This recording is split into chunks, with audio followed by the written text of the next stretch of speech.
Welcome to That's Good Sports. I'm Brandon Perna, and today we will discuss every single NFL team's biggest need heading into the 2023 draft. Today, instead of the TV, I will have the Draft Network's team needs here so you have a real expert opinion to weigh against mine.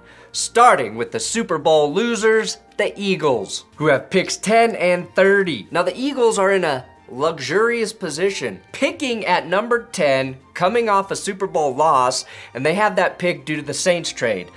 We know they lost Javon Hargrave, who is one of the best defensive interior players in the league right now, but I think they have a bigger need at linebacker after losing both TJ Edwards and Kazir White.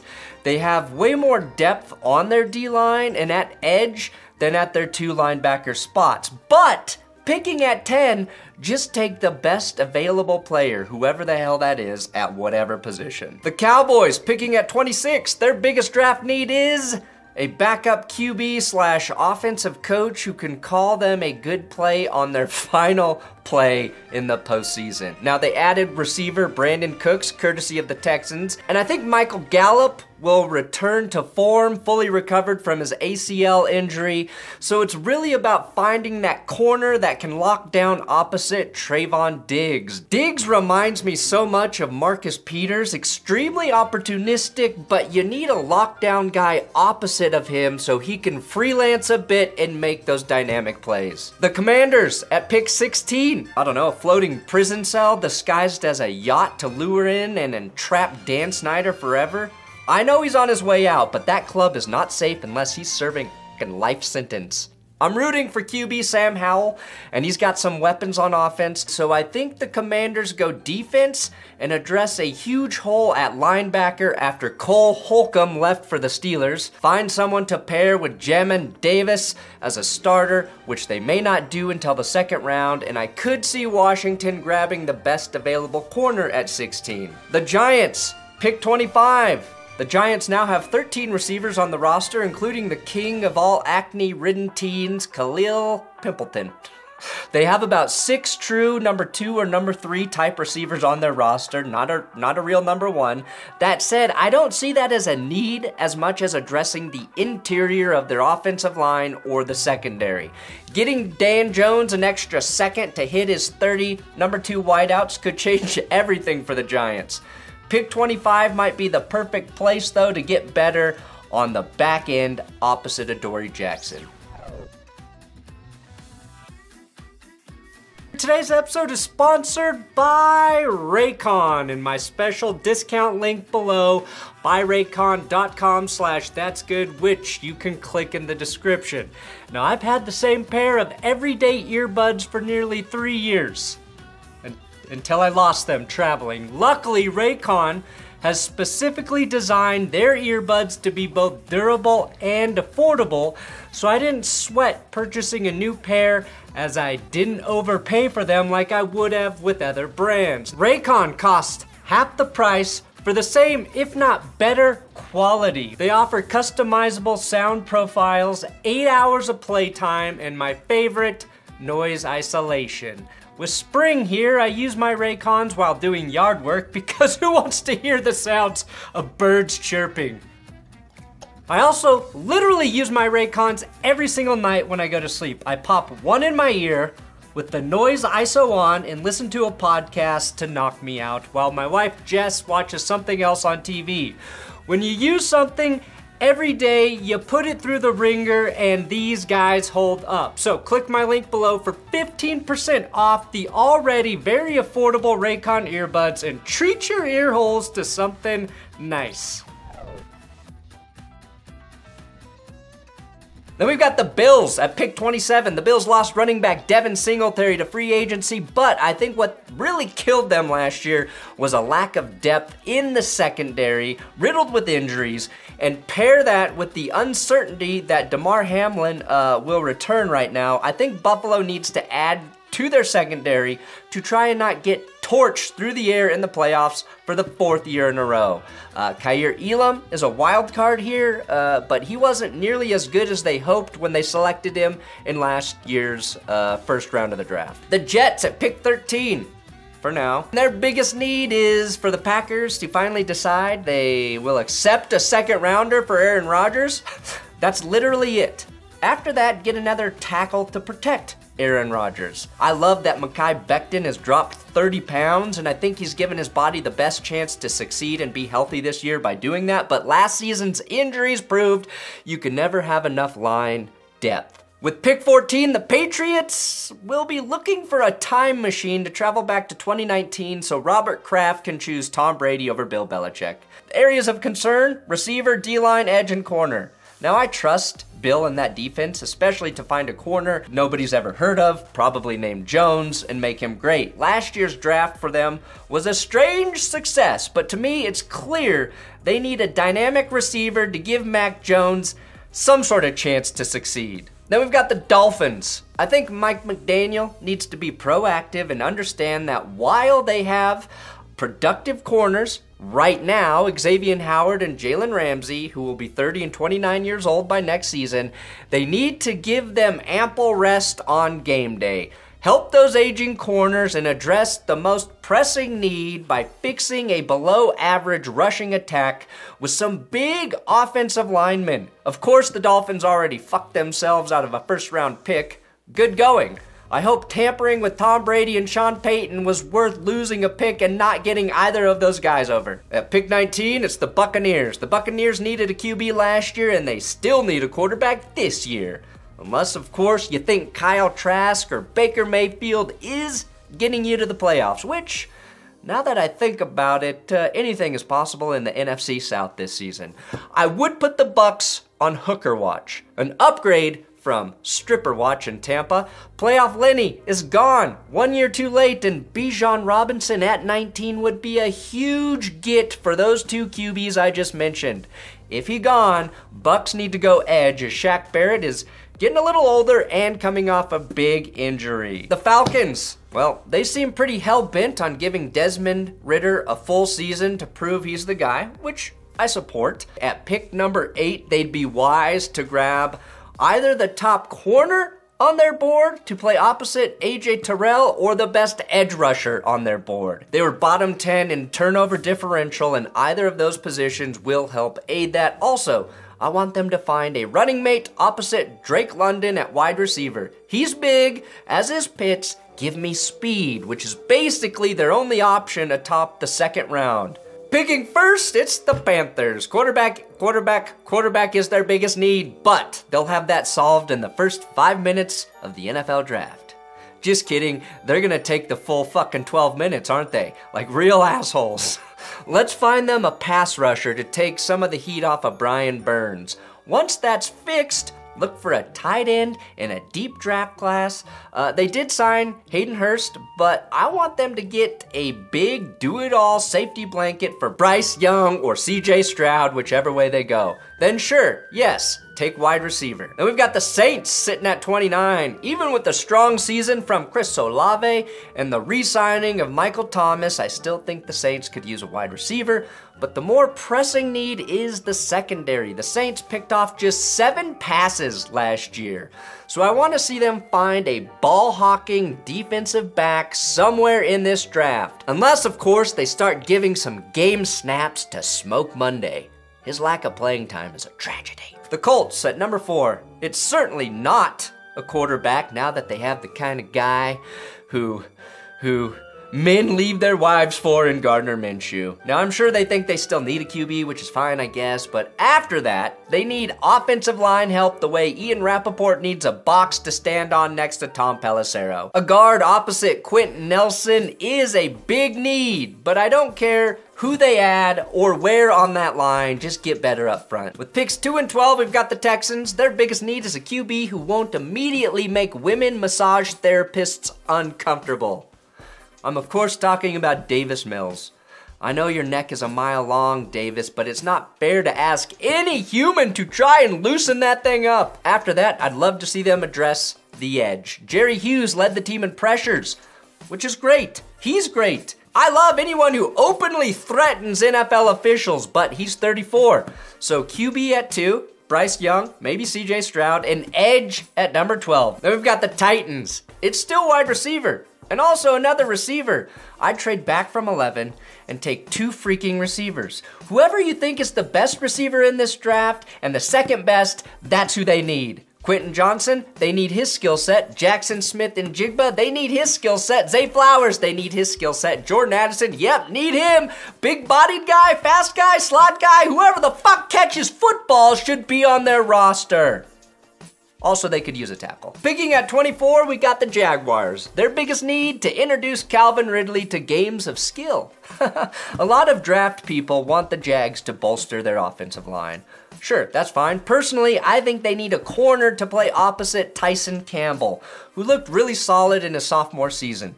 Trade up Jacksonville and get Joey Porter Jr. Packers at 15. The Packers have 3 big needs in my eyes, and they're all equal. Tight end, edge rusher, and receiver. 4 when Aaron Rodgers is gone, but let's give Jordan Love a chance. Now, I know Tom Grossi likes edge rusher Nolan Smith, but Big Bob Tunyon betrayed Green Bay and left for the Bears. And Rashawn Gary's coming back from injury, so edge is more about depth, while he recovers because Preston Smith is still generating pressure. If Green Bay forces the Jets to bow down and they net another first, I think they go edge and tight end and stick to the script and never draft a receiver in the first round. Then we've got the Vikings with pick number 23. Minnesota has to get better at cornerback, which seems to be an annual theme for the Vikings. Patrick Peterson is gone, and so is Cam Dantzler. And those two combined for nearly 1,700 snaps on defense. They signed Byron Murphy, but they should continue to fortify that position group because they gave up over 4,500 passing yards last year, second worst in the league. Pick 6 and 18, the Lions. The Lions are perfect in my eyes, but if they were to become even more perfect, I'd suggest they add a big presence on the interior of their D-line to help a unit that allowed the most total yards in the NFL last season. It's actually kind of amazing that this team won 9 games with one of the worst total defenses last year.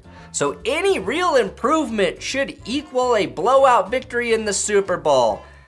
Defensive interior and then linebacker. Alex Anelzone is running out of lube. With pick 9, we've got the Bears. Now the Bears have a shit ton of picks and DJ Moore, but I suggest they keep adding playmakers to make life easier on Justin Fields. Get another wide receiver, get a tight end, get a back, or get an offensive lineman. Hell, do it all. Go all in on Fields, and if he can't figure it out, start over. Thankfully, they have a ton of picks, so they can also address the very pressing need on the edge, because no one on this team had more than 4 sacks last season. And you know who that was? Jaquan Brisker, their rookie safety. Edge, biggest need. 17, Steelers. Go all in on another first-round running back and take Bijan Robinson. Why not? All right, maybe not. The Steelers defense gets a lot of turnovers, but they also allowed 29 touchdown passes a year ago. So adding a corner might help. They brought in Levi Wallace last offseason, then they grabbed Pat Pete this year. But give me a young corner back there who is very good. What's that, Steelers fans? Offensive line? Yeah, I agree, but your team hasn't drafted a lineman earlier than the 3rd round since 2012 when they took David DeCastro. No picks for the Browns. You fucked up. The Browns could really use an edge rusher on the other side of Myles Garrett, whose 16 sacks were 13 more than the second leading pass rusher on the team. Unfortunately, the Browns don't pick until 74th overall because they sold their soul and worse, draft capital for Deshaun Watson. With pick 28, it's the Bengals. Now, I thought the Irv Smith signing was an underrated move for them at tight end, but I'd love to see Cincy add one of the excellent tight ends in this draft class. That said, they did lose both Jesse Bates and Von Bell from their safety position. That is their biggest need, but even late in the first might be a bit too early for safeties this year, which is why I'm sticking with tight end. I don't know, someone like Darnell Washington out of Georgia or Michael Mayer from Notre Dame can provide value in the pass game. Honestly, the city of Cincinnati needs an upgrade at Mayer after his trash talk backfired in his dumb face before the championship game. Michael Mayer for mayor in Cincinnati. With pick 22, it's the Ravens. Their biggest need? Someone who knows how to talk to Lamar Jackson. Chiefs with pick 31. Is it still a tackle? No, Patrick Mahomes doesn't really even need an offensive line unless he's playing Tom Brady in the playoffs. And that ain't happening ever again. Sure, this team could use a receiver, but replacing Juju Smith-Schuster's production is not like solving the Da Vinci Code. Their roster is stacked because of how well they drafted the last couple years. I think they need a safety after Juan Thornhill left for the sexual misconductors, the Browns. But this is not a top-heavy safety class. George Karlaftis put together a nice rookie season, but in a deep edge class, edge is a bigger need for the Chiefs, especially with the departure of Frank Clark. Wait, no, look at this. I think they need a new pitcher. Never gonna win the series with this guy. The Chargers have picked 21. What player could help the Chargers not blow one of the biggest playoff leads of all time? Oh no, not quarterback, it's wide receiver.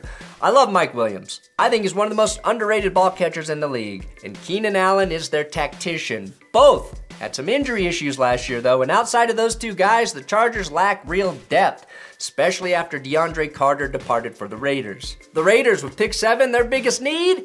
For Josh McDaniels to get in trouble and then have to resign in shame like the coach before him. After that, it's guard or tight end. Some will suggest tackle, but I thought Jermaine Eluemunor earned his spot at right tackle last season, even though I can't say his name. Now, I think they could upgrade either guard spot or even center. Whoever will help keep Jimmy G erect and from having to scramble. Something I'm sure he won't want to do after all that free sex he's having with those sex workers offering him all that free sex for free. No picks in the first or second.